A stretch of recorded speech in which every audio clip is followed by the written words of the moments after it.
Bonjour, heureux de vous retrouver.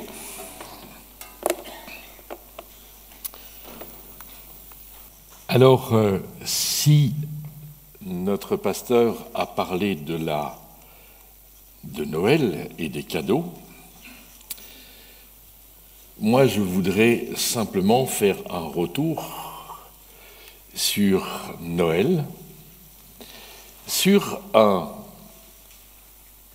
temps que il semblerait que notre pasteur soit heureux de le vivre, c'est le temps de l'Avent, si j'ai bien compris.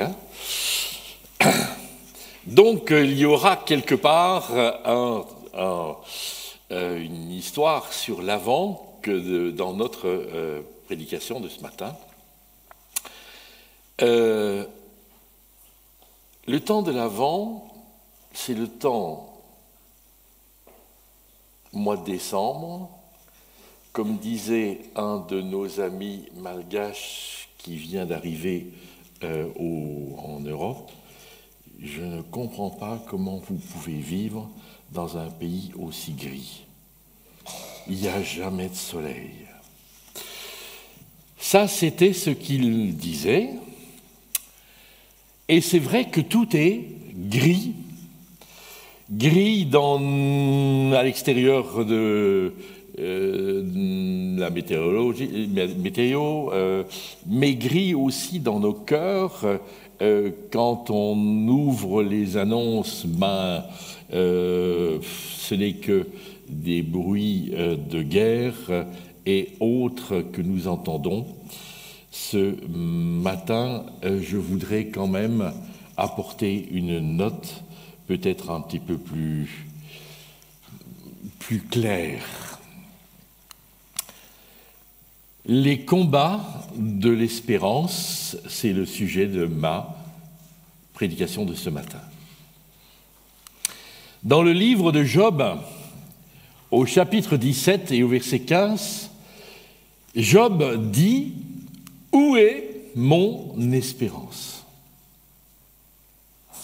À certains moments, en fait, Job désespère.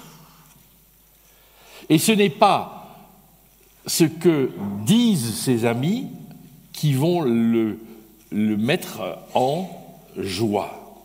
Où est mon espérance ? Mon espérance, qui l'entrevoit ? Qui entrevoit ? Combien de personnes aujourd'hui sont avec ce sentiment de ne pas avoir d'avenir, de ne pas avoir d'espérance, de ne pas avoir de sens à leur vie. Tout ce que je lis aujourd'hui parmi les sociologues, et nous avons un ami qui est sociologue chrétien, Frédéric de Coninck, combien est-ce qu'il écrit sur ce problème dans lequel nous sommes aujourd'hui et où s'enfonce en fait notre jeunesse. Parce que c'est aussi mon souci aujourd'hui. Nous avons 5 petits-enfants. Ma femme prie déjà pour les arrière-petits, moi pas. Mais nous avons 5 petits-enfants et je me dis, mais où vont-ils ? Quel monde est-ce que nous allons leur laisser ? L'apôtre Paul dit ceci en Romains chapitre 8, verset 18, passage que vous connaissez certainement très bien. « J'estime en effet que les souffrances du temps présent ne sont pas comparables à la gloire que Dieu nous révélera. La création entière attend avec impatience le moment où Dieu révélera ses enfants. Car la création est tombée sous le pouvoir de forces qui ne mènent à rien, non parce qu'elle l'a voulu elle-même, mais à cause de celui qui l'y a mise. Il y a toutefois une espérance. C'est que la création elle-même sera libérée le jour du pouvoir destructeur qui la tient en esclavage et qu'elle n'aura plus part à la glorieuse liberté, des enfants de Dieu. Nous savons en effet que maintenant encore, la création entière qui gémit et souffre comme une femme qui accouche. Elle le fait en solidarité avec nous, car ce n'est pas seulement la création qui souffre. Nous qui avons déjà l'Esprit Saint, comme première part des dons que Dieu a promis, nous gémissons aussi intérieurement en attendant que Dieu fasse de nous ses enfants et qu'il délivre nos corps de leur souffrance, car nous avons été sauvés, mais en espérance seulement. Si l'on voit ce que l'on espère, ce n'est plus de l'espérance. Qui donc espérerait encore ce qu'il voit?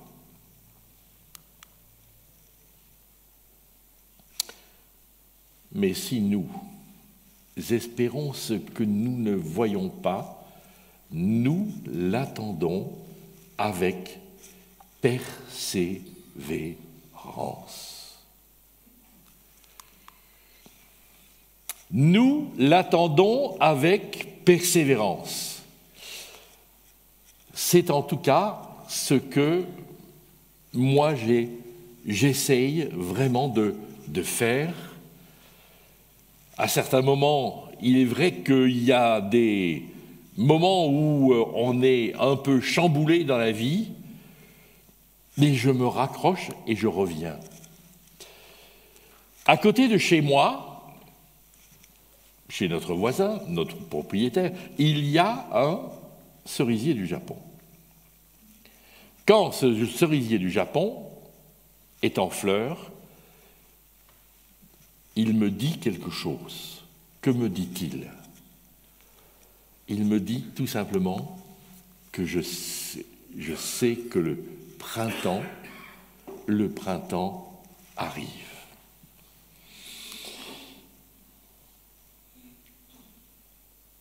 Aujourd'hui, frères et sœurs,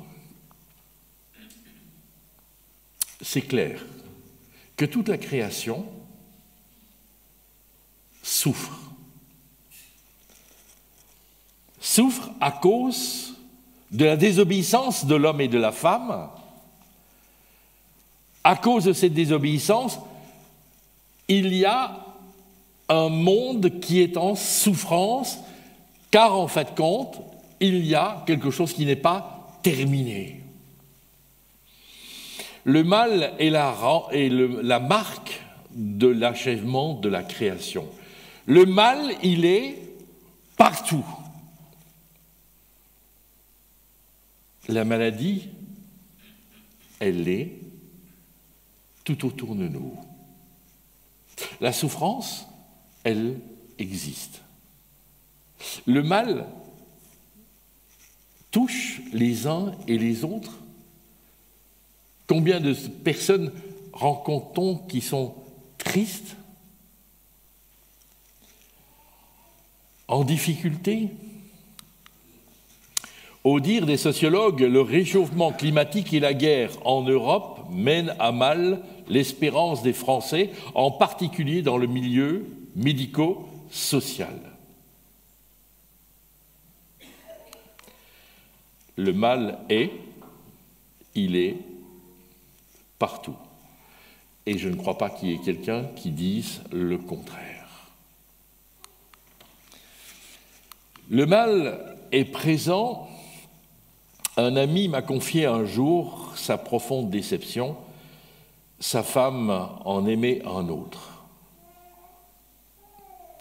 Pour essayer de lui remonter le moral, je l'ai invité au restaurant.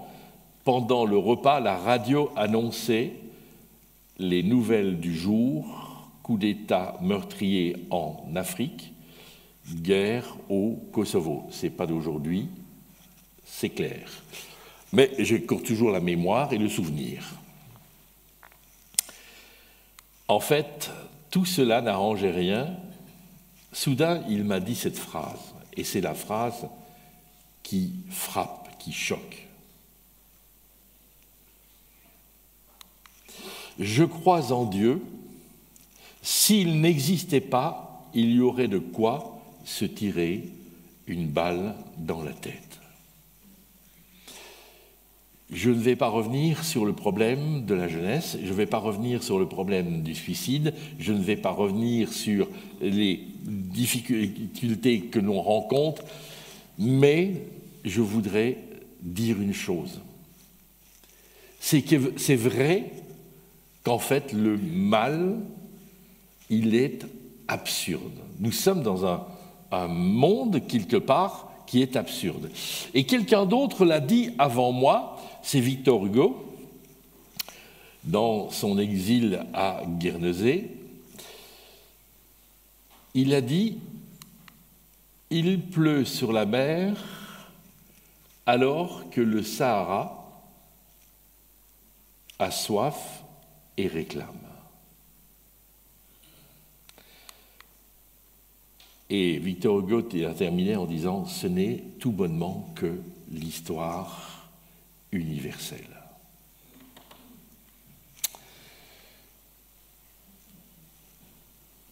Effectivement, il y a des choses qui sont absurdes, et je repense encore aux écrits de Moravia qui disait en fait que la vie est absurde, ce qui fait qu'il a clôturé sa vie comme il l'avait pensé, sans se suicidant. Le mal est, que l'on l'appelle violence, injustice, tyrannie, guerre, sécheresse, que l'on l'appelle maladie ou accident, le mal est tout autour de nous. L'Écriture ne le nie pas. L'apôtre Paul nous dit et nous parle des souffrances qu'il lui-même a vécues. La création, dit-il, tout entière gémit maintenant encore dans les douleurs de l'enfantement. Et il frappe le monde, ce mal. Comment réagissons-nous ? Comment réagissons-nous lorsqu'il nous visite ?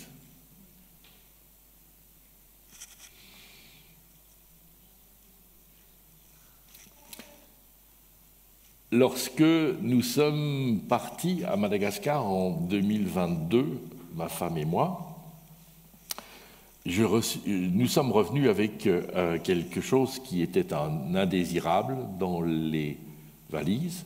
Cette année-ci, c'était un cafard, mais en 2022, c'était en fait un burn-out. Alors moi, je parle régulièrement de mon burn-out, et ma femme me reprend en disant « c'est pas le tien, c'est celui que tu as chopé ».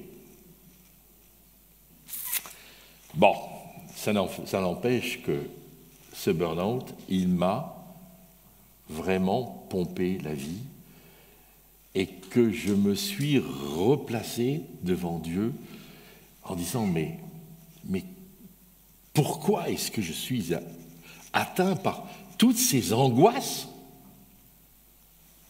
qui n'arrêtaient pas ?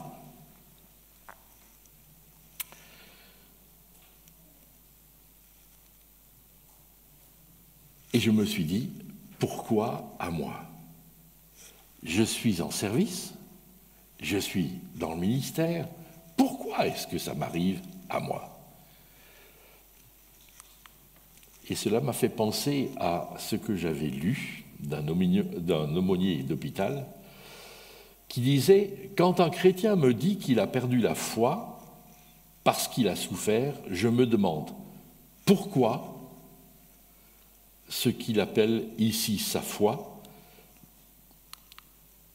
il ne l'a pas perdue en sachant la souffrance d'autrui. »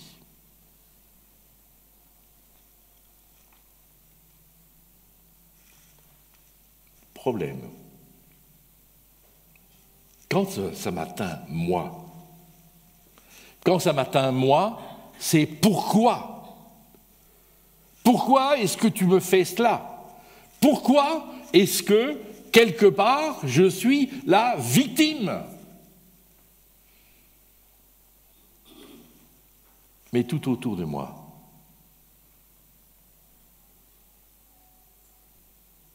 il y a des gens qui souffrent. Et pourquoi est-ce que je ne me pose pas des questions en disant « Mais pourquoi? Pourquoi ?» Lorsque je visite à l'IMTR, enfin, bon, bref, c'était peut-être une vieille histoire, il y avait un service de soins palliatifs. Quand je visite un malade en soins palliatifs,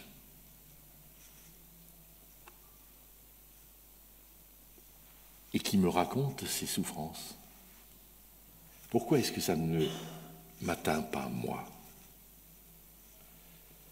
Pourquoi est-ce que ça ne me remet pas en question? Pourquoi est-ce que je considère normal que lui puisse être atteint, pas moi? En fait, nous sommes dans une situation où nous devons être solidaires les uns avec les autres. Quand l'espoir disparaît, il reste l'espérance.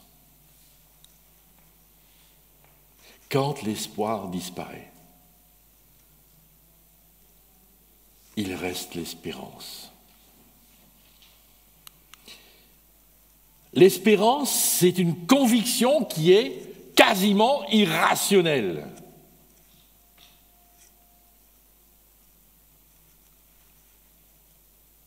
Mais c'est une conviction qui me dit que, avec Dieu, l'avenir n'est jamais bouché. Job désirait retourner à la poussière, pourtant il ne cessait de s'adresser à Dieu. Certes avec des protestations plutôt qu'avec des louanges, mais jamais il ne s'est tourné vers des idoles païennes. Alors quand je dis ça, qu'est-ce que je veux dire? C'est que bien souvent aujourd'hui, quand nous avons des difficultés, combien de personnes est-ce que j'ai rencontrées dans ma vie qui, lorsqu'ils éprouvaient des difficultés, des problèmes, des tristesses, se tournaient soit vers l'alcool, soit vers les médicaments, soit vers les drogues. C'est ça que j'appelle des idoles païennes. Dans la nuit du désespoir, l'espérance demeure. Elle demeure et elle demeure bien vivante. C'est pour ça que je fais une grande différence quand un médecin au chevet du malade dit qu'il y a un espoir, une possibilité de guérison, 50-50, mais qu'il y a une possibilité de guérison, effectivement, c'est un espoir. Mais quand l'espoir s'en va, que nous reste-t-il? Que nous reste-t-il? Eh bien, il me reste, à moi, l'espérance. Et l'espérance, pour moi, c'est comme un don immérité de la bonté de Dieu.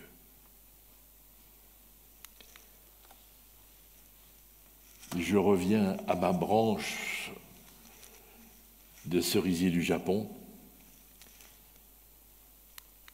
Espérer, c'est être persuadé du don de Dieu. Et l'épître aux Hébreux nous dit quelque chose de ce style-là. Mettre sa foi en Dieu, c'est être sûr de ce que l'on espère. C'est être convaincu de la réalité de ce que l'on ne voit pas. L'espérance vient s'inscrire dans la tension entre deux éléments, si vous regardez bien la phrase, hein, l'assurance et ce que l'on ne voit pas. Je m'appelle comment ? Oh, tu peux dire Thomas. Hein. Thomas, il ne croit que ce qu'il voit. En tout cas, celui de la Bible, un moment. Mais bien souvent, nous sommes de cette nature-là. Et l'Écriture, la parole de Dieu, nous appelle à être convaincus que si nous sommes passés de la mort à la vie, en ayant accepté Jésus dans nos vies, en ayant confessé notre péché, nous avons cette assurance qui est en nous, quoi qu'il arrive et quoi qu'il se passe. Le bourgeon, même s'il est enveloppé de neige, ce bourgeon me parle et me dit une chose, c'est que la vie va triompher. Va triompher. Et dans notre monde, il y a une graine d'espérance qui a été semée, frères et sœurs. Cette graine d'espérance, c'est cette assurance que au dimanche de Pâques, celui que l'on avait mis au tombeau, il est ressuscité. Et les disciples l'ont rencontré, ceux qui étaient dans le désespoir, ceux qui retournaient en arrière, ceux qui retournaient à leur première tâche. Ils l'ont rencontré, celui-là.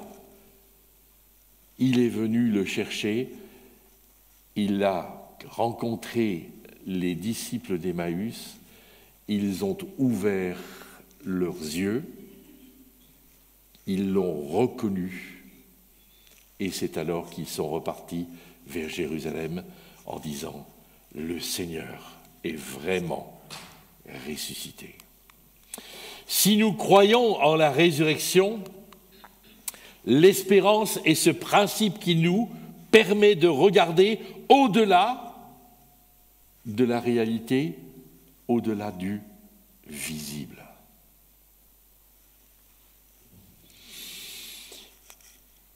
Un théologien allemand dont je vous ai déjà souvent parlé, Dietrich Bonhoeffer, qui était l'ennemi d'Hitler,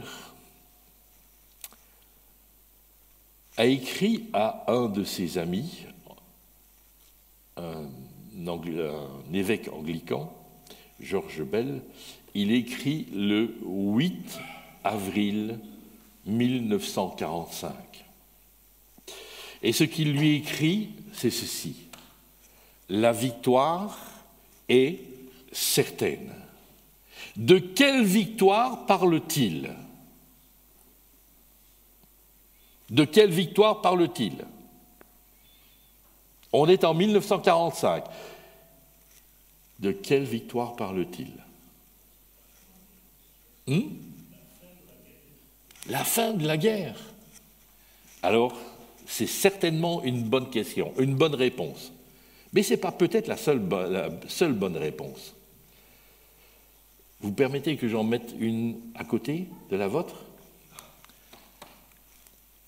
La veille où il devait être exécuté par les nazis. Et effectivement, il fut pendu le 9 avril 1945. Parce que Hitler avait dit qu'il ne lui survivrait pas. Donc il fallait absolument qu'il meure avant. De quelle victoire parlait-il ? Sans doute de la Deuxième Guerre mondiale. Mais aussi, il pensait à une autre victoire, c'était la victoire de la résurrection, de la vie sur la mort. Et frères et sœurs, je dirais que l'espérance dans notre cœur, cette assurance qui est dans notre cœur, elle va produire deux choses. Alors, Augustin d'Hippone, celui que l'on appelle communément Saint Augustin, a dit que l'espérance avait deux enfants très beaux.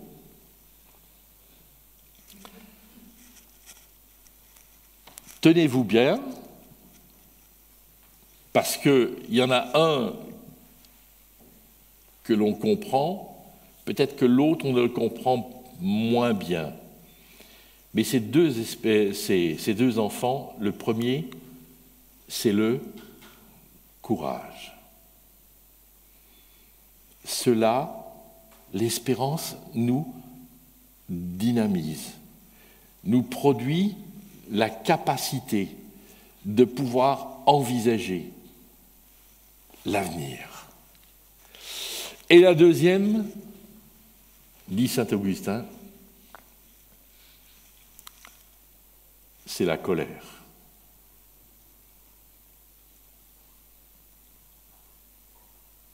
Et il termine sa citation en disant « Ces deux éléments sont nécessaires à notre monde. » Comment est-ce que vous pouvez considérer la colère ?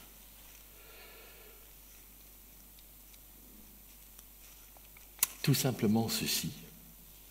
C'est qu'en fait compte, face au mal, je ne peux pas rester simplement en train de dire « bah oui,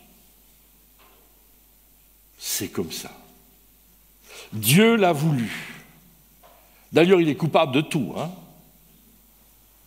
généralement. C'est comme ça, on baisse les bras. La colère, c'est de dire non. Non, ce n'est pas possible. L'espérance produit et nous conduit à ne pas nous contenter du monde dans lequel nous vivons. Nous ne pouvons pas rester passifs par rapport à ce que nous voyons. Être en colère contre ce qui détruit l'harmonie de ce que Dieu a créé et sème le chaos.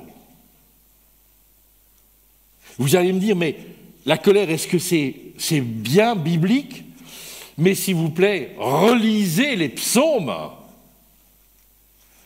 Combien de psaumes vont précisément se dire cette colère qui est dans le psalmiste, mais il ose dire sa colère.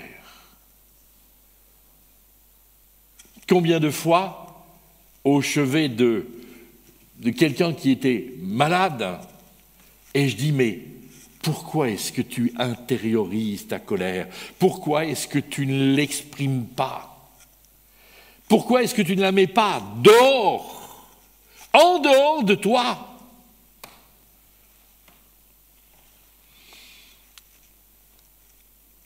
Dieu entend notre colère. Et il faut aussi que celui qui crée le mal, qui sème le mal, entende que nous sommes en colère. Ne pas confondre la réalité des choses avec la volonté de Dieu. À ne pas se satisfaire de l'injustice, de l'incrédulité, du mal qui règne. L'espérance nous donne aussi le courage d'entreprendre pour changer les choses. L'apôtre Paul nous dit ceci dans la deuxième épître aux Corinthiens au chapitre 11. 5 fois j'ai reçu des Juifs la série de 39 coups. 3 fois j'ai été battu à coups de fouet par les Romains.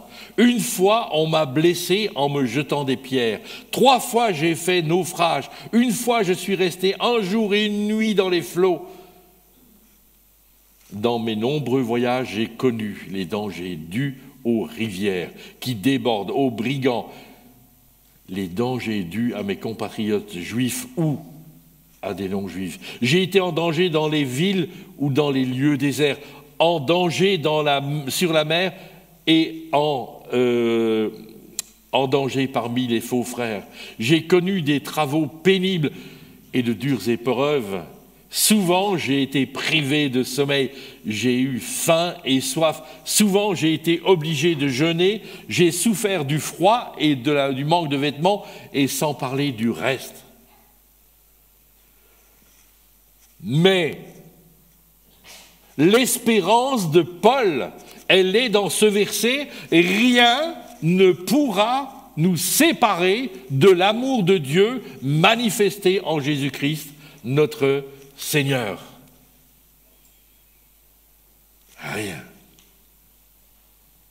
Rien ne pourra. Ni les puissances, ni rien. Même pas moi. Dieu est plus grand que tout. Bien souvent, on fête l'Avent avec 4 bougies. Et je veux me souvenir de cette photo que j'ai eue un jour. Les yeux de l'enfant saisit délicatement la bougie de l'espérance et rallumait les 3 autres.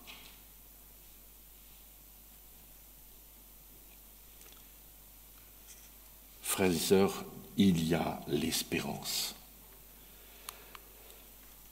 La venue de Jésus, comme un enfant, n'a pas seulement été un événement historique, elle est porteuse de la plus grande des espérances.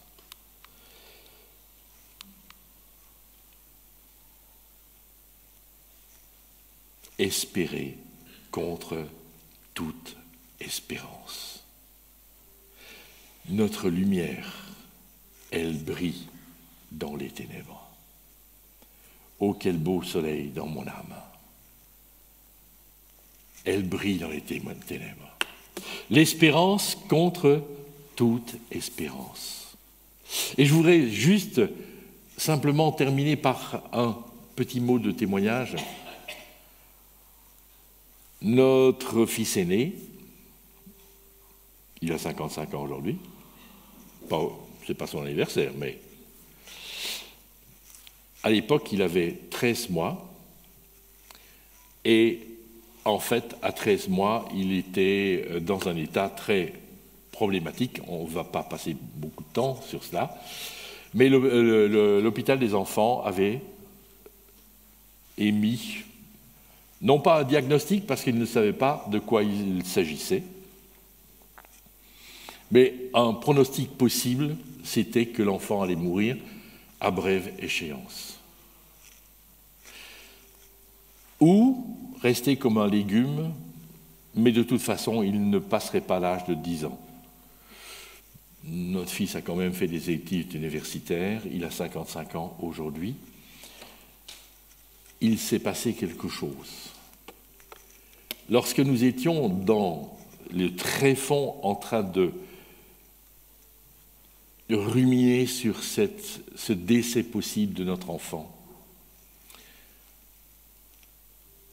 la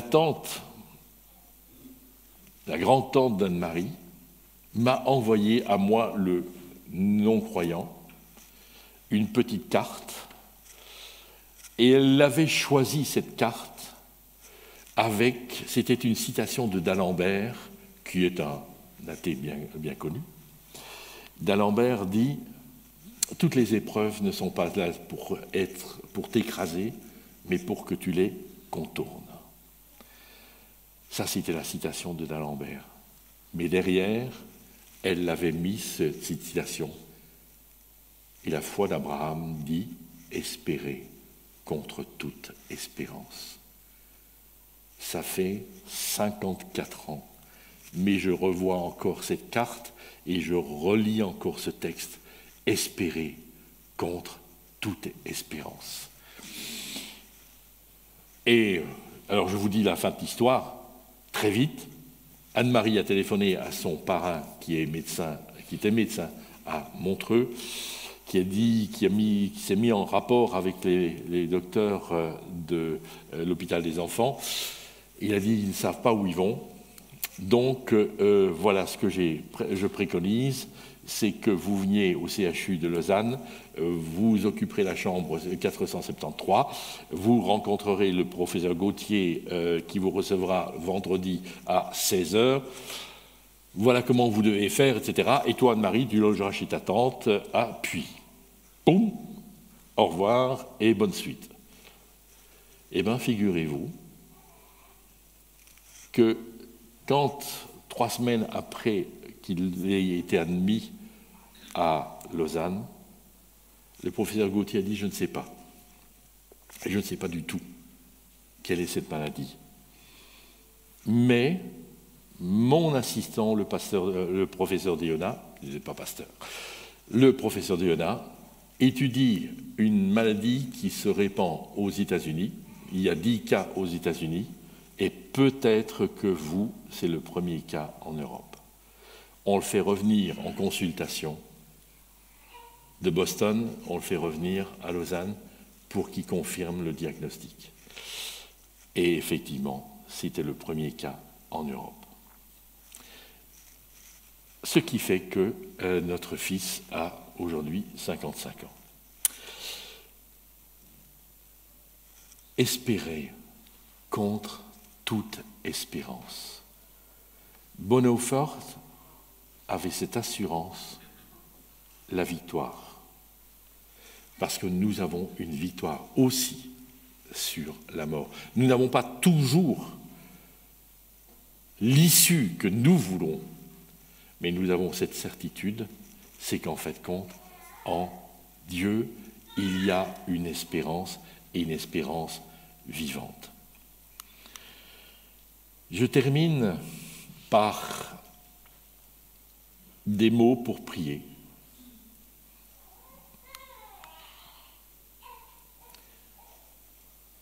C'est un texte que j'ai lu et qui m'a interpellé. L'espérance, ça vient d'où on ne sait. Ça va plus loin que nous. Écrite en rouge sur les murs des prisons, elle se nomme liberté. Écrite en transparence dans les yeux des enfants, elle se nomme vivre.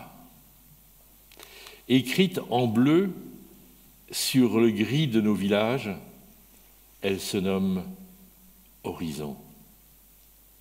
Écrite en blanc sur le noir de nos vies, elle se nomme espoir. Écrite en vert dans le jardin secret des 15 ans, elle se nomme avenir. Écrite en demi-teinte. Sur le village des gens, seule, elle se nomme amour.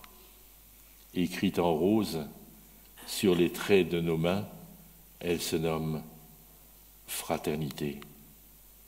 Écrite en arc-en-ciel sur le soleil couchant, elle se nomme demain.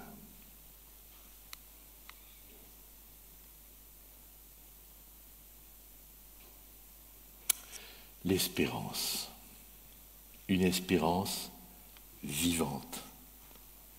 Espérer contre toute espérance, même quand, quelque part, nous ne pouvons plus et nous n'avons plus la possibilité de, nous pouvons encore. Je vous invite à la prière. Seigneur notre Dieu, notre Père, dans ce monde où tout est sombre, où tout est noir, où tout est lumière artificielle, Seigneur, dans notre cœur, il y a une lumière qui brille, et qui brille d'un feu éternel. C'est ton amour pour nous. Et nous désirons cultiver, Seigneur, ton espérance. Cultiver ton amour, cultiver la foi. Les disciples disaient, fortifie-nous, fortifie notre foi. Seigneur, c'est aussi notre sujet aujourd'hui. Notre prière, celle que nous te formulons en te disant, Seigneur, dans ce monde qui désespère, que nous puissions espérer, que nous puissions être des témoins de l'espérance, que nous puissions être à contre-courant du monde, que nous puissions donner du sens à la vie. Le sens, c'est de te connaître, toi, et la vie éternelle. Que nos vies, Seigneur, se traduisent non pas en peau de chagrin, mais en espérance et en mots d'espérance. Que nous puissions être ces ferments dans la pâte, que nous puissions être colère contre ceux qui, aujourd'hui, sèment le chaos, que nous puissions être ceux qui amènent le courage d'être et le courage de persévérer. Seigneur, ce n'est pas par nos propres forces que nous y arriverons, mais nous y arriverons avec toi, dans la complicité avec toi. Nous t'en prions que ton Esprit Saint nous fortifie en Jésus. Amen.